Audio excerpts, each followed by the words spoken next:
And so I had this idea for a cube, very much like the Magic Cube, which is a image tracking cube that has six different sides on it, and each side has a different variation of an image, and you're able to track those very much like image tracking with books and pictures, but it puts it in the same context.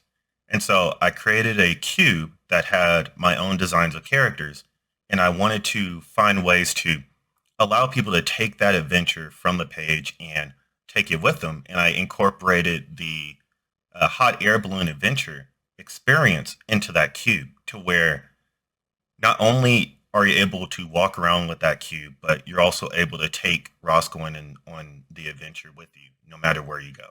And because it's portable, it provides you with an opportunity to share the adventure and retell the story in the world that you live in.